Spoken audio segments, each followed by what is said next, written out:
Well, you either love them or hate them, but it's certainly the time of the year in East Texas when snakes are coming back out after a process that's similar to hibernation, and it's the venomous ones that we all need to watch out for. Ruben Gay, who is a wildlife biologist at Texas Parks and Wildlife Department, joins us this morning in studio giving us what we need to know on these deadly animals and how to protect ourselves and our pets over the months ahead. Ruben, thanks for coming on. Thanks for having me, Noah. Absolutely. So, venomous snakes here in East Texas, what are the most common we'll find across the area? So the most common, in the Piney Woods, and when I say Piney Woods, I'm talking everything east of, the Trinity River on to Louisiana.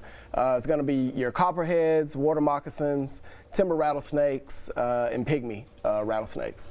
Out of those, you mentioned which one is potentially the deadliest if you get bit by one. Correct. Yeah, I would shoot for either the pygmy or the copperhead. A lot of people at this point in time are hiking, doing stuff like that outdoors. Obviously, that's where snakes are. They can obviously get inside your house too if you're potentially unlucky. But where are you most likely to find a snake right now? Right now, any water source, anywhere where there's, you got green, lush vegetation growing in. Now it's springtime, so everything's blooming, flowering, and these flowers are attracting bugs and other critters, and at the same time, the snakes are following them as well. So be careful, y'all, when you're out there taking photos, posing for, the beautiful bluebonnets or whatnot. If you do encounter a venomous snake, of all the venomous snakes you just listed here that are the most common in East Texas, how can somebody identify them? Okay. Yeah, so like the copperhead, it's going to be, I wish I had a photo up right now, but the copperhead, it's really nice, like reddish copper color, iron color pattern on its back. But the venomous snakes are most likely going to have, the real pointy, triangular shaped heads. Right. And they're always usually going to curl up before they launch out and strike. If somebody does in fact encounter a snake and if they step on it or get near it, especially rattlesnakes, now I know you mentioned when we've spoken before, sometimes rattlesnakes do not rattle. Mm-hmm. Would somebody even have enough time to get out the way potentially if they get near a snake like that? It's hit or miss, it's a 50-50 chance, just, being honest with y'all. But it all depends on the mood the snake is in, but I always know, depending on how long the snake is, whether it's a few inches or a foot, just know it can strike twice that in length. But I would just encourage people, look up, some of these local venomous snakes in our area, learn the ecology, biology of them, so you can be alert and aware when you're out and about, because they're there. Right, right. And if somebody does encounter one of these venomous snakes, which one, besides the rattlesnake, the copperhead, are they going to see too that maybe aren't non-venomous, that they don't have to worry too much about? Okay, yeah, so you got the diamondback water snake. They actually get pretty big, and they can act similar to venomous snakes. It's just an evolutionary thing they've done to protect themselves from predators. You got the hognose snake. It's non-venomous. They'll sometimes will flatten out and act like a cottonmouth, but it's really not. And then you got southern water snakes, or banded water snakes they're called, and there's other water snakes we have as well that look similar to cottonmouths, but they're not venomous. And switching back over to venomous snakes, if somebody does get bitten, what is the best advice you can give us about what they should do? Correct. Call 911 as soon as possible. If you're with someone, have that person, try to keep you calm and stay alert. Don't move too fast. Don't run back to your truck. Or your vehicle. You don't want to increase the blood flow, in your body to send that venom to your heart to give you issues. And if you can, take a picture. Take a picture of the snake, or if you need to kill it, kill it if you can. So the physicians or the doctors, whoever's treating you, they know what anti-venom to use. I'm guessing people. Oh, I'm sorry, but I'm guessing people like yourself probably don't encourage other people to kill a venomous snake, even though they are venomous and they could be dangerous to other people. Correct, yes. But at the same time, if you got a home, you got children, you got elderly loved ones, or just around your house, you got to do what you got to do sometimes, but we try to encourage people not to kill them. Just respect them. Right. And if you can, just keep your property, vegetation around your house cleaned up. Try not to, encourage snakes to shelter or be comfortable in the area. You want them just passing through. Absolutely. You When don't it comes wanna with natural predators of these venomous snakes, what are they? Oh, yeah, so the big one is another non-venomous snake is the king snake. Right. Yeah, right. so it gets his name. So king snakes, they're constrictors. So I don't know if y'all watch WWE or whatnot. So they know how to fight, right, and lock them up. The venomous snakes, they depend on their venom. So to seduce their prey and destabilize them. But when they get into a tussle with a king snake, it's a wrap because they don't really know how to fight, and so. That's why the king snakes overcome them every time. So that's why I encourage people, if y'all do have king snakes or you're aware of king snakes, it's good to have a few of them, on the property because they can, keep other venomous snakes away. Right, right. And if somebody does get bit, is there any other advice you can give to people besides what you already mentioned earlier in the interview? Shoot, I would just say stay calm, keep your the limb or the area you're elevated, and do your best to get to a hospital in time. I was trying to think how to frame this other question. In Texas as a whole or the United States, how many victims, snakebite victims, do we see every year in the United States? Yeah, so roughly 7,000 annually, 1 to 2 people and that's for the whole United States. 7,000 annually people get bit. But roughly 1 to 2 people in Texas die, unfortunately, from snake bites. And I'd say one out of 500 of them are, life-threatening as a whole, based off the 7,000, annually that get bit. If somebody gets bitten by one of these venomous snakes, what are they going to start feeling like? What is it going to look like, especially in a couple minutes, because it does not take long. Yeah, so everybody reacts differently. Your anxiety will go up, stress levels will trigger, you could start sweating, drooling, dizziness, blurred vision. Fever sometimes, and there's some folks, they think they can take pain medicines, but we tell folks if you got Tylenol on you, don't do it unless directed by a physician. We just tell people try to get to a hospital as quick as possible. Right, right. And switching over to dogs and pets and how to protect them. Yes.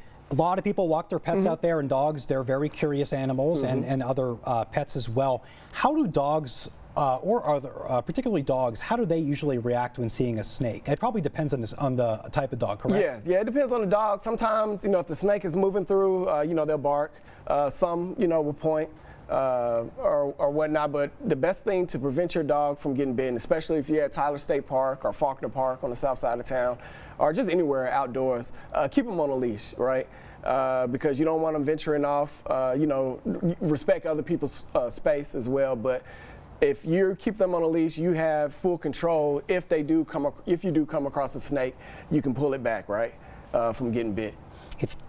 Every year, do you guys get a lot of calls about dogs being bit? The state parks do, but I'm not sure the numbers. But it does happen. It is common. And for pet owners right now, again, what advice? You said leashes. Yes. Is there any other things you could talk about for just making sure they don't get bit, especially if they might be aggressive toward the snake? Oh, true. Shoot, the best way is that's tough because you never know what a dog is going to do when it comes across a snake. But my thing is I would just reduce the habitat around your yard as much as possible to prevent snakes from sheltering through. But if you're out walking, just keep them on a leash. And if a dog does get bit, or another pet, a cat, or something along those lines, I'm guessing just get them to the veterinary office correct. as soon as possible. Correct. Yes, and give them a call as you're en route. Give them a heads up. But there's some dogs, when not in Texas, but when I was living in Arizona, we had a gentleman's dogs get bit by a diamondback rattlesnake, and they didn't even take it to the vet. It stayed swollen. The dog was sick. They did give it some medicine for a while, but eventually, it was all right after a few weeks, but it was in pretty bad shape. And for venomous snakes here, particularly in East Texas, you talked about frogs, stuff like that. Those are their main food sources. Yes. So if you have animals like that in your or around your home, correct, you're probably going to have snakes around your home, correct? Yes, yes, sir. So if you got crickets, grasshoppers, frogs, I know some of us have those Mediterranean house geckos that show up from time to time in the, along the wooden sills, cracks. Any prey that a snake will eat, if it's there, it automatically in your mind, just assume a snake is there, because eventually they're going to come looking to eat. Is there anything else that homeowners can do to prevent snakes from potentially getting inside their home? Yes. So the big thing we see a lot, especially here in East Texas, is during the summer, right? Folks love to crack their garage door, to cool off their vehicle. The garage can get hot or whatnot. I try to encourage people, especially at night, close the garage door. No matter how hot it is. Turn the fan on inside if you need, because you leaving those doors cracked open like that, that's just an entryway saying, welcome to a snake. And I'm sure whatever's in your garage, there's plenty of neat little holes, areas, material, equipment they can get in and hang out would be a home. And they're also looking for, the prey source. Yeah, and if people are going for a hike this weekend or in the coming weeks, what advice would you have if they are going to like Tyler State Park? I'm guessing to wear thick clothing, right? Yes, please. Well, yeah, at least long sleeve pants. I mean, long sleeves, long jeans. They come down to your ankle if necessary. But I know it gets hot. But try to at least wear a boot or some type of shoe that at least goes up 6 or more inches, or at least keep covered toes, covered shoes. Don't go out there in sandals or whatnot, open toe shoes, because you're just asking, yourself for danger. Just be smart about it, right? Yeah, and even if you wear those clothing, though, you're not fully preventing a potential snake bite, because their fangs, they can be long. Correct. And then, I don't know if you mentioned in the venomous snakes, the coral snake, the Texas coral snake. They're in East Texas too, correct? Yes, that is right. Yes, that is one I forgot to mention. But so the coral snake, you're less likely to get bit by one because they actually chew their prey for venom. And coral snakes, they're mostly going for like invertebrates, insects or whatnot around. They're not really going for like, the big rats or frogs or larger rodents like other snakes would. And they are common like around in landscaping and flowering areas, because they're mainly looking for insects. But they actually, chew, when they go after their prey. What's that? They don't strike or bite. Yeah, what's that saying with the coral snake that's popular to remember if you do see one? Oh, yes, the pattern. Well, what is it? Red to black. If the pattern is red to black, friend of Jack, red to yellow, kill a fella. And so we do have scarlet snakes in the area that look similar to coral snakes, but some people call them scarlet king snakes. And those are non-venomous as well. But you can tell on their pattern, that the red is to the black. What else? And milk snakes as well. I'm sorry. Oh, you're getting milk snakes. What else advice would you give people just to not only prevent snakes from getting inside their home, but just protecting themselves and their pets right now this morning, as it's now springtime? Is there any other advice you can give us this morning? Yes. Just be mindful. If your dogs are outside, be mindful of leaving food out. I wouldn't fill up too much food in the dog bowl. Unless that dog or that cat or whatever, is going to eat everything and not just come back at a time. Because if you leave that food in the dog bowl or the cat bowl and that animal isn't eating it right when it's there, that's going to attract insects. And then those insects that are starting to eat some of that food are going to attract snakes as well. And I would just say, just be mindful. Look up these snakes. This is a great book here, Amphibians and Reptiles of Texas by James R. Dixon. And you could also Google, some of the common snakes in the area and learn about their ecology, the biology of them, and reach out to us. We're here to help provide technical guidance on all wildlife and natural resources. What made you get into this profession and just getting involved in nature like this for the Texas Parks and Wildlife? Yeah. So like I tell people, love brought me to East Texas. My wife took a job here, and so I followed. I'm sure many couples have that story. But just a love for the outdoors and nature. Growing up, I'm originally from Atlanta, Georgia. And growing up, my father, anytime we go on vacation, he made it a point, whether it's Disney World or, wherever, Lake Tahoe, we would always stop at a local state park or national park or National Forest Service or state forest to learn about the culture and the history. And that's how I just fell in love with it. I feel like, I was put here to be a voice for animals and natural resources, and that's what I enjoy doing the most. Well, we certainly appreciate having you in the East Texas community here. Thank you, Noah. And I'm guessing you don't just focus on snakes, correct? Oh, no, yes, not at all. So I'm a biologist, wildlife district biologist down in Cherokee, Rusk County, and Rusk County, Cherokee County, and Houston County. And so in the wildlife division, you have two branches. You have biologists who work for WMAs, wildlife management areas, and then you have biologists that work in the private lands. And in the private lands, we mostly do technical guidance, and we're really like natural resource advisors for private landowners. And we also help with game management and tags or whatnot. Managed land deer program is one. And we also help landowners, find ways through utilizing habitat incentive programs to enhance the maintenance on their property to improve it for wildlife benefits. And we do a lot of prescribed burning, a lot of workshops, surveying, biological assessments. We help landowners with 1D1 open space ag valuations for their wildlife plan if they're converting from ag or timber to the wildlife option. A lot of technical guidance outside of the regular, biologist monitoring data collection. What does a daily schedule look like for you? Oh my goodness, it depends on the season, right? Yeah. So each season something new. So right now we're in the spring, so we're coming up, a lot of surveys coming up, for doves. Deer will eventually come up this summer. You got some biologists that do gators. Gator surveys, but right now I'm just reviewing a lot of the harvest data that's coming in from cooperators that are involved in the managed land deer program and getting them on the right track and starting and helping out habitat incentive program. We got projects like PUB, which is the acronym Pastures for Upland Bird Program. It's a native grass restoration program we have, and prescribed burning, and it all depends on the season, but spring is mostly a lot of implementation work, guidance, and data collecting and monitoring. Do you guys ever go out, or particularly you, and go out and find these venomous snakes to maybe study them and see how many, or across East Texas maybe it might be hard to see how many are? Yes, we have. So our state herpetologist, Paul Crump, out of Austin, he mainly focuses in that realm. But yes, we do assist, the state and other biologists with data on snakes when needed. And the final question, Ruben, for you.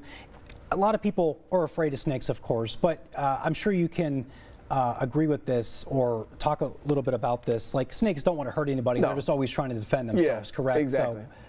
Exactly, yeah. So a lot of times, the snakes is going to be alarmed or scared just as much as you. Heck, I was down at Mission Tejas State Park the other day, and one of their park rangers was telling me about how he was, cutting, sawing trees, doing some site prep work for one of their burns they had planned.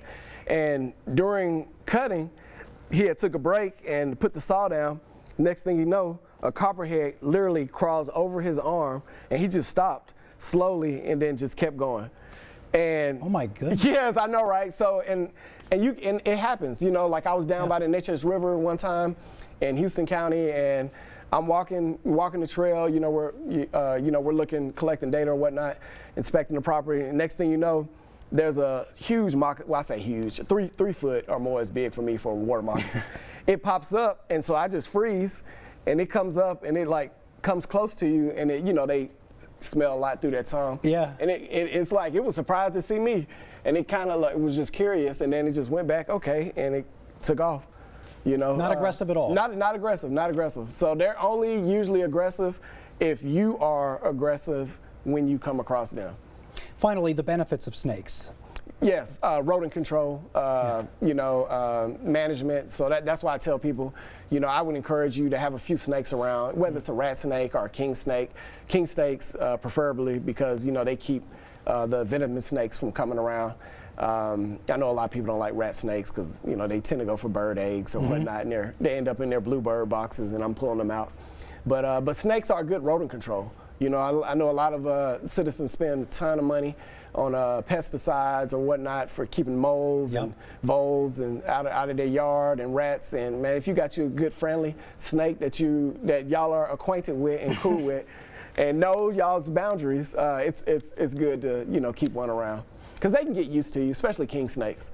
Like, you know, I'll pick them up all the time, put them back. It's like, what are you doing over here, buddy? Like, you know, you're not supposed to be this close to the garage, right? But yeah, good rodent control.